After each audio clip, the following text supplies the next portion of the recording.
In this lesson, students learn the difference between invention and innovation. They hypothesize why so many more inventions were created in Western market economies as opposed to socialist economies. And they use clues to solve the historical mystery of the Soviet economy's failure to thrive. For this lesson, you'll need the Activity 3 slide deck, as well as one copy each of handouts 1 through 6 for each group of 3 to 4 students. Begin by asking students what they think the difference is between invention and innovation. So, what is the difference between an invention and innovation? Any ideas? Invention is a creation, innovation is an improvement. An improvement. So invention, somebody creates something. Innovation would be an improvement on an invention. Okay, what else? Can you add to that? I guess the invention would be the smartphone, and the innovation would be apps or updates on the smartphone every year. After they've provided several answers, use the slide 3 to reveal the definitions. Invention is a new product or process, while innovation is the introduction of an invention into a use that has economic value.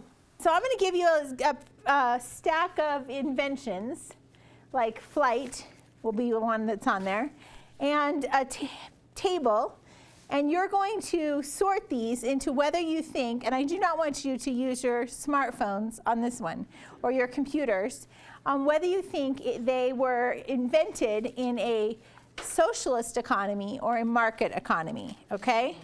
Divide students into groups of 3 or 4 and give each group a copy of Handout 1, as well as a copy of Handout 2 cut into strips. Ask them to guess whether each invention of the 20th century was developed in a socialist or capitalist economy by placing each strip accordingly on Handout 1. Yeah.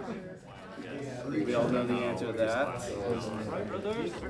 Put him out there. The Soviet Union beat us to space, so. First, but then who started doing it first is a question. After a few minutes, use slide 6 to display the correct answers. See how your answers compare? These are pulled from a variety of lists of most important inventions of the 20th century. Okay? And this is the result. Okay? Pretty close. Ask students to hypothesize why so many inventions of the 20th century were invented in capitalist or market-based economies. Okay, we're coming up with some hypotheses, and I have industrialization, incentives, somebody said, property rights, somebody said. Next, give each group a copy of Handout 3 and ask them to develop a list of 4 to 6 important inventions or innovations of the 21st century. Have them include any innovations that have resulted from the initial invention, and to include who the inventor was and where it was invented. Allow students to use their phones or computers to help with this part of the activity. Yes, Christian Barnard with his team performed the first human-to-human heart transplant in 1967. Video chatting, and then what came out of that was everything, the education and the online maintenance. I don't know which one came first, though. It's a chicken and an egg kind of situation. It began in the 90s. Especially, I think you activate it through your phone. Yeah. I think if you turn it on. Oh my gosh, my air freshener is activated by my phone.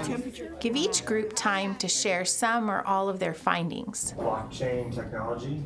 Ooh, blockchain technology. And then what else about blockchain? Innovations, then cryptocurrency. Record a few inventions from each group on the board. Ask students if they see the same trend in the 21st century inventions as they did with the 20th century inventions. And now asking you to look at what you think are some of the most important inventions so far in the 21st century. Do you see the same trend from the 20th century on the inventions and the innovations? And remember, it can be invented somewhere and innovation can happen somewhere else. Okay. For the last part of the activity, tell students they're going to solve a mystery. Give each group a copy of Handout 4, the mystery, and Handout 5, the mystery directions. You could also display them as visuals using slides 12 through 16. Give each group a copy of Handout 6, the clues, cut into individual strips. Instruct the groups to split up the clues evenly and to go around the group taking turns to read each clue aloud. As they read through the clues, they should sort them into 3 piles. Clues that provide information about people's responses to incentives, clues that provide information about how property rights shape incentives, and clues that provide information about how markets, profit, and competition shape incentives. As they consider the piles of clues, they should look for ways in which the Soviet economy was similar to or different from the economies of the West. Some suggested questions for group discussion could be, how did intellectual property rights in the Soviet Union differ from those in the West? What incentives motivated researchers in the Soviet Union? What incentives motivate researchers in the West? How did invention and innovation spread in the Soviet Union? How do they spread in the West? Finally, the small group should solve the mystery, or in other words, explain in one sentence why, despite their high level of education, their wealth of resources, and their government's commitment to support of research, the Soviet standard of living was half that of the United States. Okay, so now we're going to hear your solutions to the mystery, and we're going to start with our large group in the back. Go ahead, Scott. Despite all the resources for a robust economy, without proper incentives, innovation stagnates. Ooh, I like that. Debrief this activity with questions on slides 17 through 19. For example, you might ask students to compare and contrast the Soviet Union and the West in terms of who engages in research and what incentives they have to do so. Clues 1, 4, and 10 show that research in the Soviet Union was directed by the government and confined mainly to areas that had military or political significance. Researchers were employees of the government and were motivated by their interest and their pay, and to some extent by the promise of status and recognition. Clues 7 and 12 show that while there is government-sponsored research with a military purpose in the U.S., there are also significant university-sponsored and private research efforts. Researchers are private or university employees. American researchers share many of the motivations of Soviet researchers, but additionally, they have the important incentive of royalties and other monetary rewards for successful innovation. Another important debrief question would be to ask how the Soviet institutions of property rights and markets differed from those institutions in the West. Clues 4 and 10 show how the Soviet Union claimed to recognize intellectual property rights and did issue patents and copyrights just like the U.S. did. However, Soviet patents and copyrights did not grant the intellectual rights holder any economic rights. The inventor or innovator got only the status that goes with being able to claim the invention, while the Soviet government held the right to actually use the invention. Clue 2 illustrates how the Soviet Union claimed to have markets, but it had no market pricing. Prices were set by the government in state stores, so there was no objective way to value an innovation.